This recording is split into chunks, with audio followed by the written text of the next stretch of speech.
5 minutes. That's all the time it takes for your entire world to collapse, for a simple decision to become a lifetime of guilt, for your child to vanish into thin air while you're standing 1 block away. What happened to 8-year-old Emma Rodriguez in the heart of Manhattan will make you question everything you think you know about child safety. And the truth that emerged 18 years later is more disturbing than anyone could have imagined. I've investigated dozens of missing children cases over the years, but there's something about Emma Rodriguez's story that refuses to let me go. Maybe it's because Carlos made the same choice that millions of parents make every single day without a second thought, walking 1 block to buy his daughter an ice cream cone on a summer afternoon.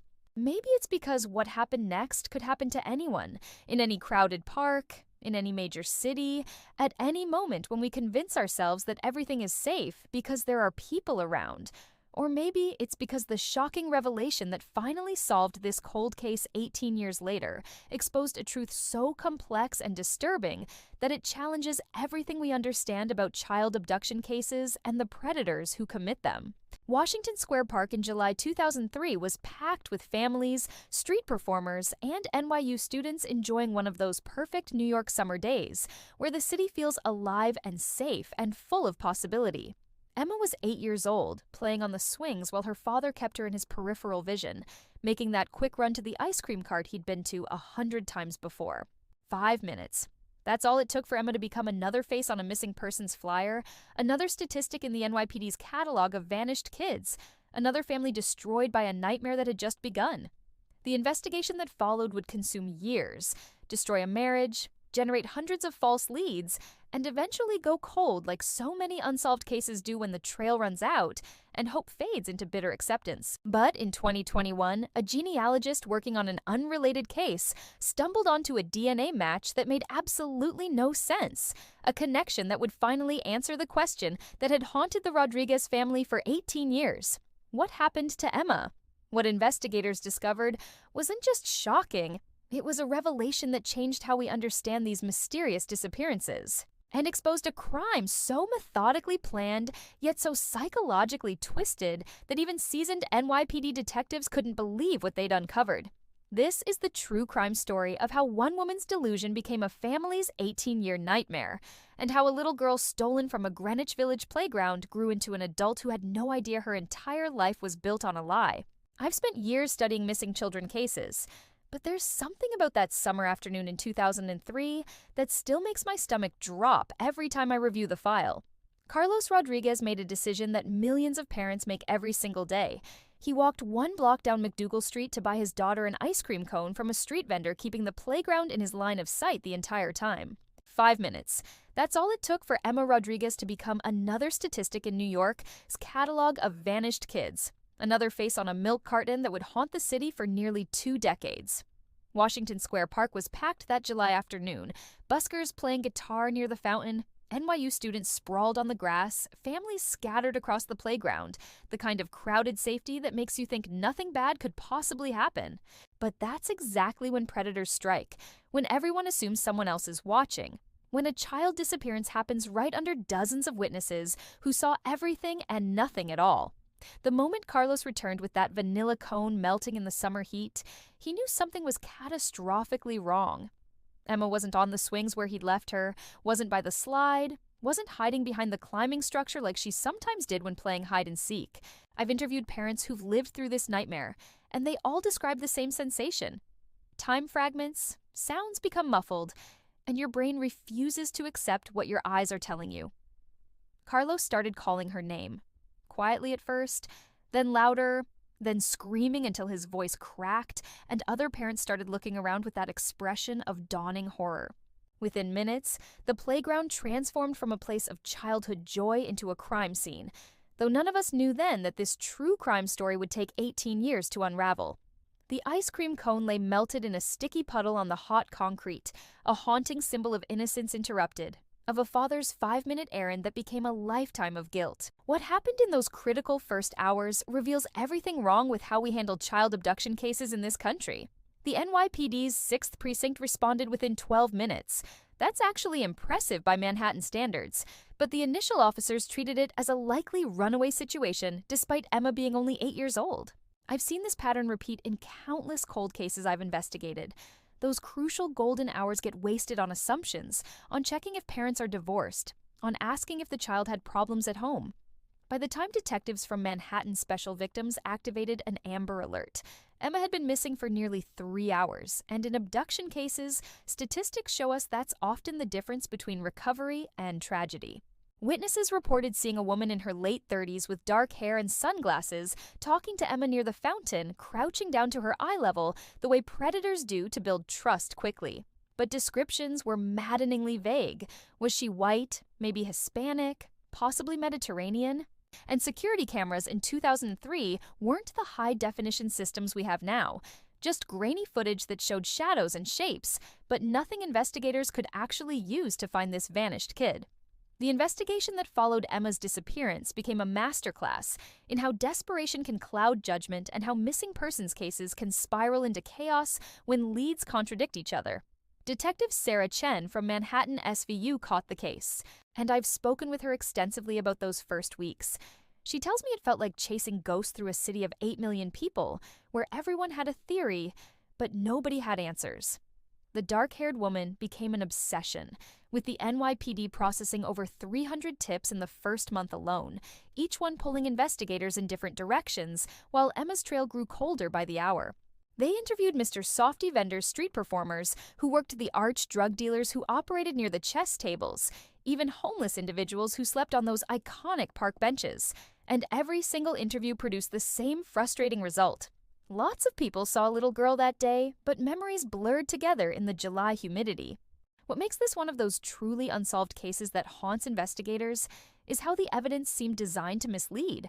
A child's pink hair clip found near the West 4th Street subway station, a witness who swore they saw Emma getting into a yellow cab headed uptown, another who reported seeing her walking east on Bleecker Street holding a woman's hand. I've learned through investigating these heartbreaking stories that the first 48 hours make or break a case, and Emma's first 48 hours were consumed by false leads and shattered hopes. Carlos and his wife Maria weren't just grieving parents, they became suspects, because that's what always happens in these mysterious disappearances. Detectives pulled their financial records, interviewed neighbors in their Lower East Side apartment building, questioned their marriage, dissected every aspect of their lives, looking for motive, while the real abductor was likely already crossing state lines on I-95.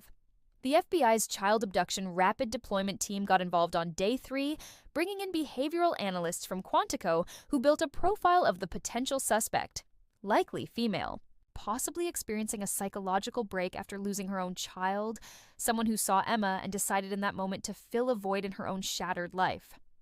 But profiles don't find missing children. Evidence does, witnesses do, lucky breaks do, and none of those materialized, despite the Rodriguez family offering a $50,000 reward they didn't have borrowed against their rent-controlled apartment in a gamble that someone's greed might overcome their silence. The media descended like vultures, turning Emma into that week's tragedy on NY1 and the Daily News, before moving on to the next shocking revelation. The next disappeared without a trace story that would sell papers and boost ratings. By month 3, I watched this case do what so many cold cases do. It started dying a slow, bureaucratic death. Detective Chen was reassigned to fresh investigations, the FBI task force dissolved, and Emma's file moved from an active case to that devastating category that families dread: cold and unsolved. The Rodriguezes did what families always do when the system fails them. They became their own investigators, printing flyers they posted from Chinatown to Harlem, maintaining a website appearing on America's Most Wanted, and every true crime show that would have them keeping their daughter's face in the public consciousness. I've seen the boxes of evidence they accumulated over the years, psychic readings they knew were nonsense but couldn't ignore letters from Rikers inmates claiming to know where Emma was buried, tips that led to abandoned buildings in the South Bronx, and empty lots across 3 states. What nobody understood then, what wouldn't become clear for nearly 2 decades, was that everyone was looking in completely the wrong direction, chasing a dark-haired predator who never existed, while the shocking truth about Emma's disappearance was hiding in plain sight in a small Pennsylvania town just 2 hours away on the Northeast Regional, where nobody thought to look. The years that followed Emma's disappearance didn't just pass. They devoured the Rodriguez family from the inside out, the way these family tragedies always do when there's no body to bury and no answers to provide closure. I've documented this pattern in dozens of cases, Marriages crumble under the weight of blame and grief. Siblings grow up as ghosts in their own homes, and parents age decades in just years. Carlos couldn't walk past an ice cream cart without his hands shaking, couldn't forgive himself for those 5 minutes that cost him everything, and eventually he couldn't stay in Manhattan at all. The city became a prison of memories where every playground held Emma's ghost, where every 8-year-old girl with dark hair made his heart stop. Maria took the opposite approach, refusing to leave their Essex Street apartment because what if Emma found her way home and nobody was there to open the door? Their son Miguel was only 6 when his sister vanished, and he grew up watching his parents dissolve into obsession, holidays like Thanksgiving and Christmas becoming torture sessions where everyone pretended to be okay while drowning in what-ifs. These are the hidden victims of child disappearance cases, the families who survive but never really live again, trapped in an eternal present where hope and despair wage war every single morning. What I've learned investigating these haunting cold cases is that time doesn't heal. It just teaches you how to function while broken. The Rodriguez family developed rituals that outsiders found disturbing, but they found essential. Emma's bedroom in their 2-bedroom walk-up remained untouched, her clothes still in the closet organized by season, her American Girl dolls arranged on her bed exactly as she'd left them that July morning. Every year on the anniversary, they'd take the F train back to Washington Square Park with new flyers older now and faded like their hope, handing them to tourists taking photos of the Arch and NYU freshmen who had no memory of the story that had consumed New York 18 years earlier. I've sat with Maria in that cramped apartment overlooking the Manhattan Bridge, and she told me something that still breaks me. She said the worst part wasn't the not knowing where Emma was. It was the knowing that somewhere out there, her daughter either suffered unimaginable horrors or lived an entire life stolen from her, maybe not even remembering her real name or the taste of her mom's arroz con gandules. The human mind isn't designed to hold that kind of ambiguity for nearly 2 decades. And I watched through their story how it transforms people into shells who walk and talk, but exist somewhere between living and grieving.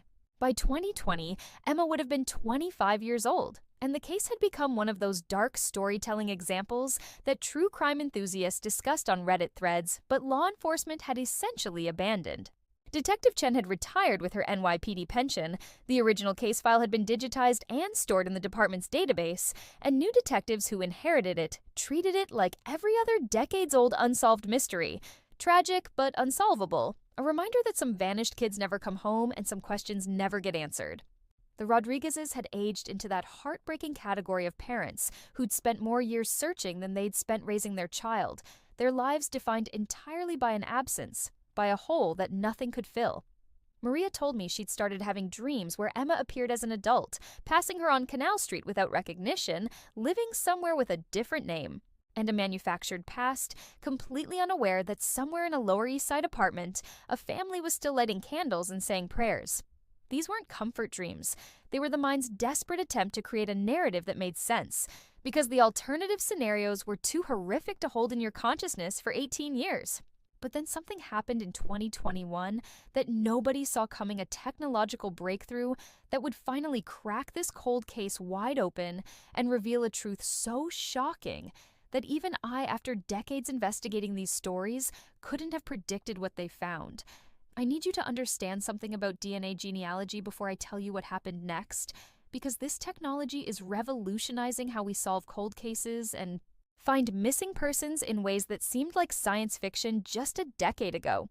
In 2021, a genealogist named Patricia Morgan was working with the DNA Doe Project, a volunteer organization that uses genetic genealogy to identify unknown victims and solve unresolved mysteries that traditional investigation couldn't crack. She'd uploaded DNA from an unidentified person's case into GED Match, one of those public databases where people search for lost relatives and build family trees, and the system flagged a familial match that made absolutely no sense at first. Distant cousins connecting to someone who shouldn't exist in that family tree. What Patricia discovered when she started building out the genetic connections was a profile that matched approximately 25% of Maria Rodriguez's DNA markers, suggesting a parent-child relationship, but the account belonged to someone named Sarah Bennett living in Harrisburg, Pennsylvania, someone who, according to all records, had been born in that state and had no connection whatsoever to New York or the Rodriguez family. I've seen investigators make intuitive leaps before, but Patricia's decision to contact the NYPD's cold case squad in Queens about this match, despite how impossible it seemed, is what finally brought Emma home after 18 years of searching. The moment Detective James Morrison saw Patricia's report, every instinct he'd developed over 20 years investigating child abduction cases started screaming that they'd found something real. He pulled the Emma Rodriguez file from the archives, compared the DNA sample they'd preserved from her toothbrush back in 2003, and requested a direct comparison with this Sarah Bennett's profile that had appeared in the genealogy database. What came back 3 weeks later from the OCME lab was the kind of shocking revelation that makes you question everything you thought you knew about how these cases work.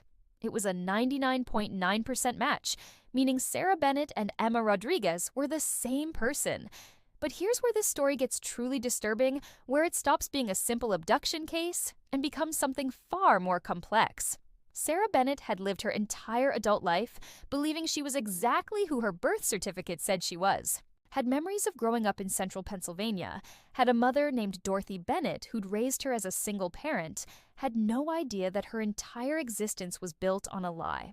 I've investigated found years later cases before, but I'd never encountered one where the victim had been so thoroughly erased and rebuilt that she didn't even know she'd been stolen, didn't remember Washington Square Park, or Carlos, or Maria, or the Puerto Rican lullabies her mother used to sing, didn't remember the life that had been ripped away from her when she was 8 years old.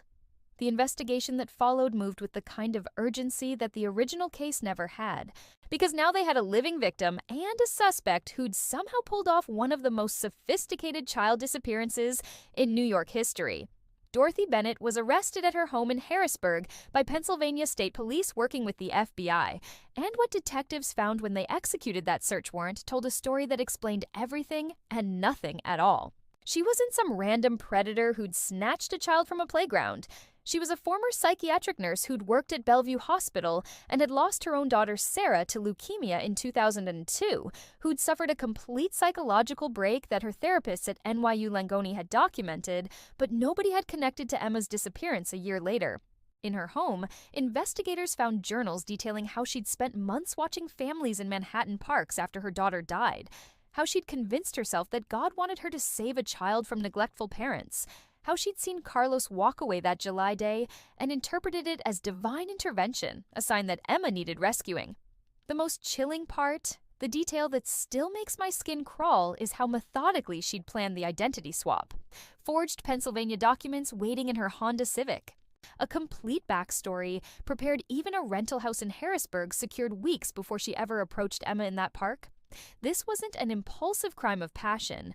This was a woman who'd spent months preparing to steal someone else's child and convinced herself she was performing an act of love, and that self-delusion is what allowed her to maintain the lie for 18 years without the guilt destroying her. The reunion between Emma and her biological family wasn't the tearful, joyful moment that movies train us to expect. It was awkward and painful and complicated in ways that most people can't comprehend unless they've lived through something similar. I was there when Emma, who still thought of herself as Sarah, first met Carlos and Maria in a supervised setting at the FBI's New York field office with trauma therapists present, and the look on her face wasn't recognition or relief. It was confusion and something close to betrayal. You have to understand that from her perspective, she'd just discovered that the woman she called mom for 18 years was actually her kidnapper, that every memory she had of her childhood in Pennsylvania was tainted by this horrific lie. And now these strangers with thick New York accents were telling her she had a whole other family and a whole other life in Manhattan that had been stolen from her. I've covered emotional true crime stories before, but watching a 26-year-old woman try to reconcile two completely different versions of her own history, try to mourn the mother figure who destroyed her life, while simultaneously trying to connect with parents who were essentially strangers speaking Spanish and talking about a grandmother in the Bronx she'd never met, that's a level of psychological trauma that doesn't have a roadmap for healing.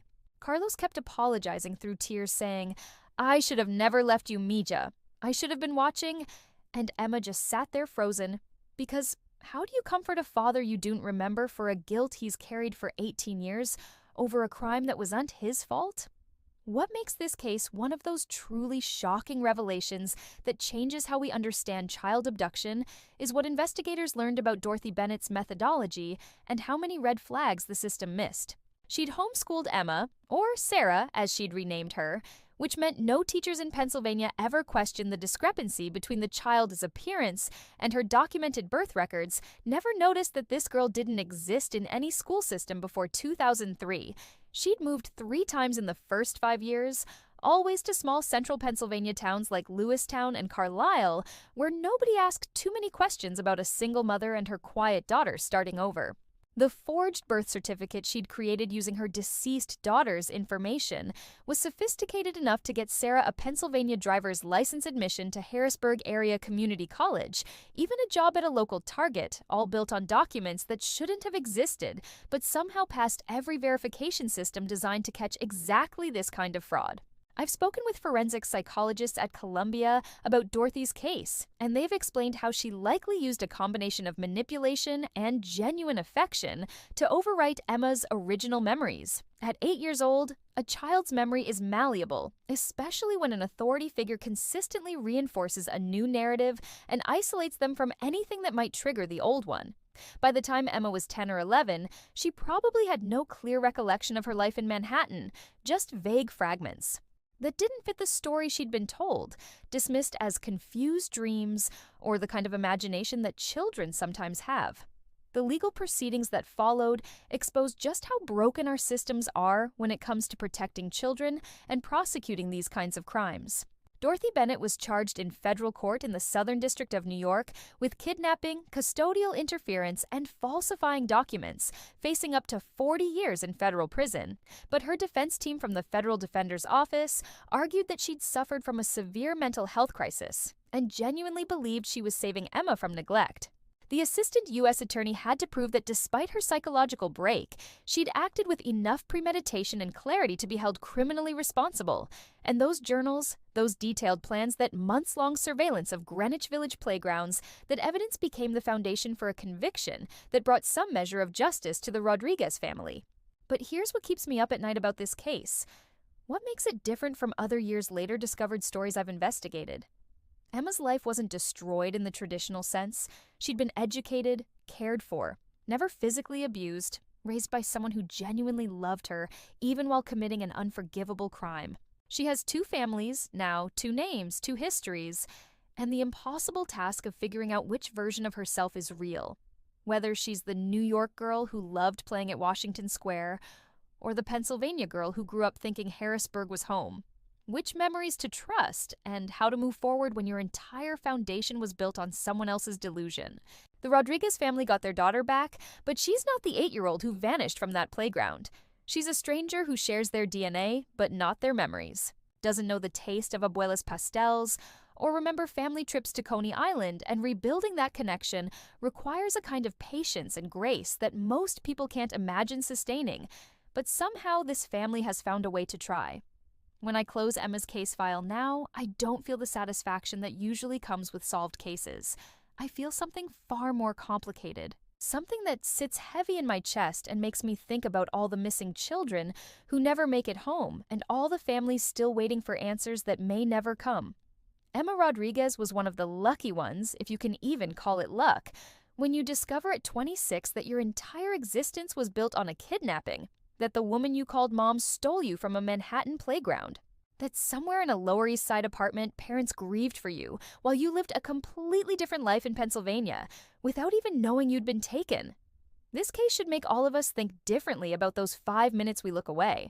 Those moments we assume our kids are safe because we're in Washington Square or Central Park or any crowded place where it feels like nothing bad could happen, those split-second decisions that can change everything. But beyond the obvious lessons about vigilance, Emma's story raises questions that don't have easy answers, and that I want you to really sit with for a moment. How many other children disappeared from American cities and were raised under false identities before DNA technology gave us the tools to find them? How many Dorothy Bennetts are out there right now? Women suffering from psychological breaks who've convinced themselves that stealing someone else's child is an act of love rather than an unforgivable crime? And what about Emma herself? How do you rebuild your identity? When you discover that everything you believed about yourself was a carefully constructed lie, when you have to choose between the New York family you do not remember and the Pennsylvania life that turned out to be stolen, when both versions of your existence feel equally real and equally taken from you. These are the questions that haunt me long after the case is closed, the mysteries that don't get solved with DNA matches and federal convictions. The Rodriguez family is still healing, still navigating the impossible complexity of having their daughter back, but not really having her back, of celebrating a miracle while mourning 18 lost years that no amount of reunion can restore. Carlos finally forgave himself for those 5 minutes outside the Washington Square ice cream cart, though I suspect part of him never truly will. And Maria got to see her daughter grow into a woman even if she missed every moment of that transformation from their Essex Street apartment. As for Emma, or Sarah, as she still sometimes thinks of herself, she's doing the hard work of therapy with a trauma specialist in Manhattan, of integrating two identities into one coherent sense of self, of learning who she might have been if that July afternoon in Greenwich Village had gone differently. Her story reminds us that in these true crime cases, there aren't always clear endings, that sometimes the shocking truth revealed brings more questions than answers, and that the ripple effects of one person's crime can echo through decades and destroy lives in ways we're still trying to understand. I need you to think about something before you go. Think about the children still missing, the families still searching, the cold cases sitting in NYPD archives and FBI field offices, waiting for that one breakthrough that might bring someone home. If Emma's case teaches us anything, it's that we can never stop looking, can never stop hoping, and can never assume that time has run out on finding answers. Subscribe to Missing Innocence and hit that notification bell, because these stories matter. These families deserve to be heard, and somewhere out there, another case is waiting to be solved. Another family in another city is waiting for the call that changes everything. What happened to Emma Rodriguez in Washington Square Park took 18 years to uncover. How many other mysteries are still hiding in plain sight across America, waiting for someone to ask the right questions and connect the dots that everyone else missed?